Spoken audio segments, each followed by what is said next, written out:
Hey, this is Tonja K. Taylor with part 4 of Success for Your Power Readers. Power being the acronym that stands for Purposeful Operations with Eternal Rewards. That acronym came to me years ago when the Lord gave it to me for The Adventures of Princess Pearl Power Girl books.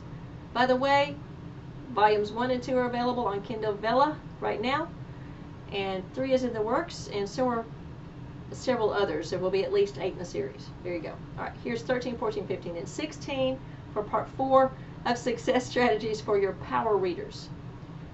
Use the SQ3R method as early as possible.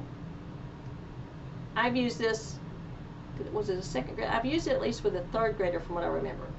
SQ3R, it stands for survey, question, vocabulary, box color, and read. Okay, this method is important. Even college students and adult professionals, like I tell the kids, you know, when I had to take all my teacher tests to study for them, I had to pay money for mine. Of course, I wanted to make a great grade the first time. And they're like, you have to pay money? Yeah. So, and you're worth it. I try to throw that in. You're worth it. All these hours and dollars, you're worth it. All this energy. And so that reinforces their value. Hallelujah, they need that. We all need that. We all want that, right? So SQ3R method. I'll just teach it to you right now. The first time you have a text, you skim the whole thing. You're not reading it. All you're doing is you're looking for the titles and the subtitles, period. But like I tell them, your brain, your eyes, is seeing the whole thing. Like maybe it's a long article with several paragraphs.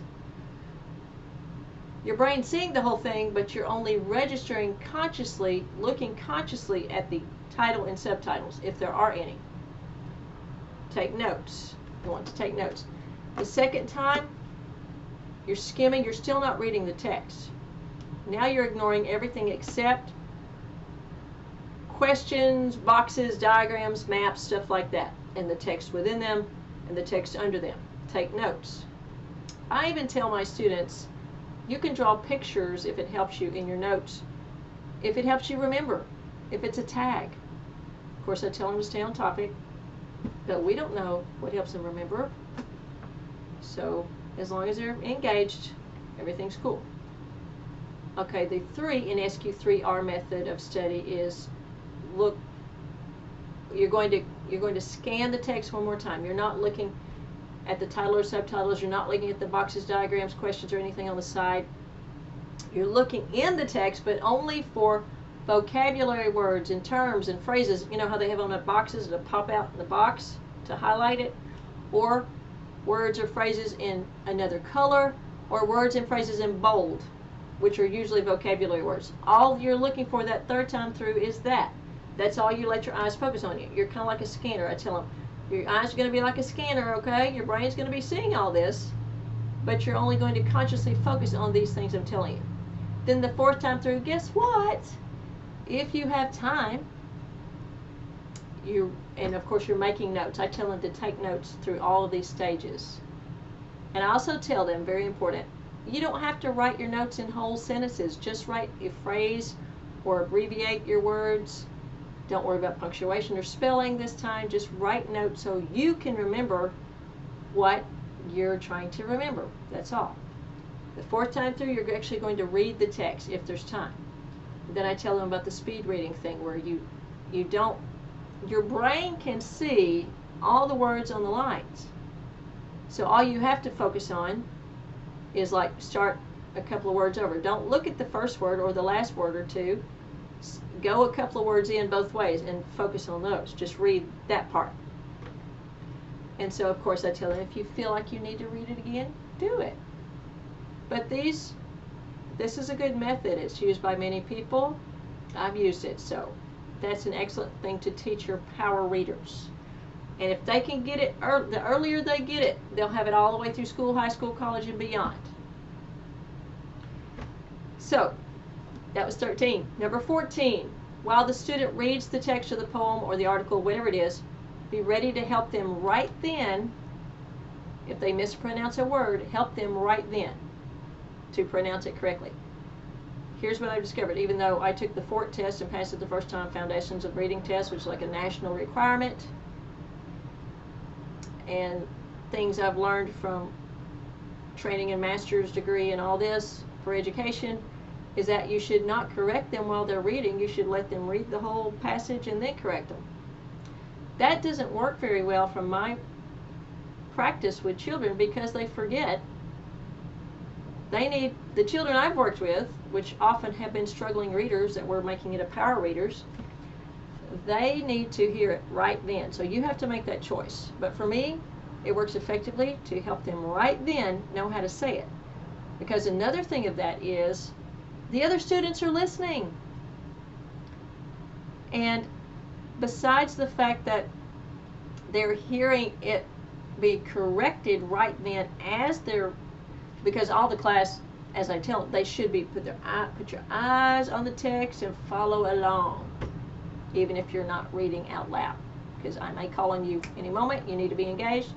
You need to be reading, seeing what you're hearing. There's a reason for that. So that's another way to make sure they're engaged. Because if they're hearing their friend be corrected, or they're being corrected, then that pulls their focus even deeper into what's being read. We can't guarantee everyone every time, but it sure does help a lot.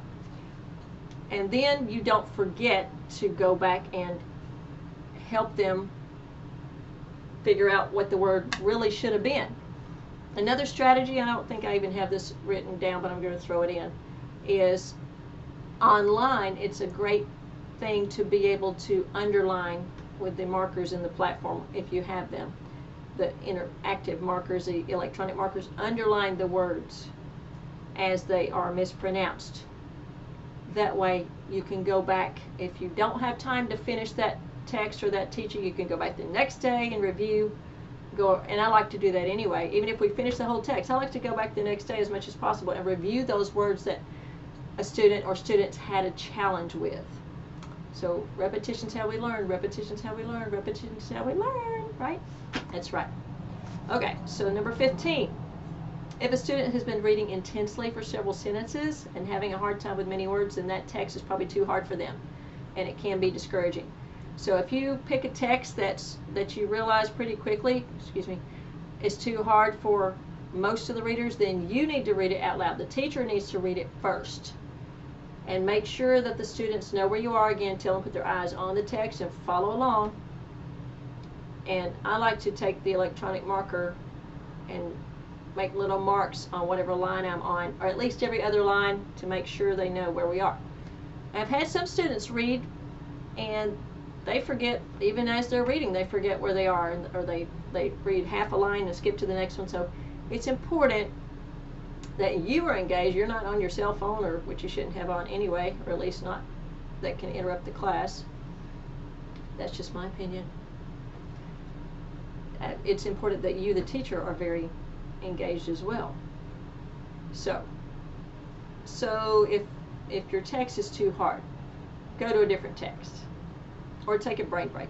It's also good to help them stand up and stretch.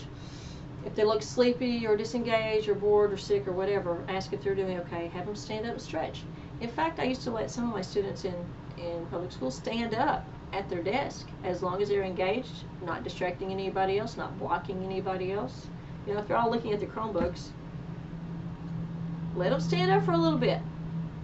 So there are various strategies that I've learned. Okay, we're going to do number 16. One moment, let me get to it. Here we go. Okay. Also, of course, it's important, especially if a reader's really struggling and they are bored or frustrated, and sometimes they're bored and frustrated because they haven't either, they have no confidence.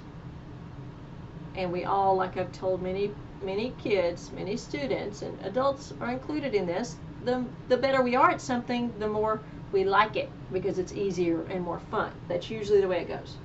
So we want to find something for them to read that they like, although sometimes they might not initially like what we start out with. Like sports guys probably don't want to read about ballet, but they might. They don't want to read about planting flowers or something. They might. You don't know. So try to find a mix of things that you know they're interested in, and then other things that will broaden their horizons and that they just might enjoy. All right, that's 16. Humor is good as long as, of course, it's appropriate for the age and tasteful. Funny poetry is good, and you can teach the forms of poem, of rhymes, that they all don't have to rhyme. My husband used to argue with me about that. We have that settled because I tell him, well, you know what, the poetry of the Bible doesn't rhyme, so there. So that's some good things. Also, I surprised one of my classes. I told them, you know what, do you like rap music? I've written a rap, and I really have. And so I told them that songs usually start out as poems. So we wrote a rap together. It was called The Good Parent Rap, and now it's published on the internet on faithwriters.com. So it's called The Good Parent Rap if you want to look it up. I was really proud of them. I said, we're going to stay positive. I said, the only hip-hop or rap I listen to is positive, and we need more positive stuff, so we're going to write a positive rap. So I taught them conventions about poetry, rhyming, couplets, stanzas, and how the words like food and to, T-O-O, they don't have to be spelled exactly the same to rhyme. It's that internal vowel sound. So they learned a lot that matters. And then how I let them all contribute phrases or words about their parents. They all had to be positive. And then we arranged them into sentences. Then we arranged them into couplets.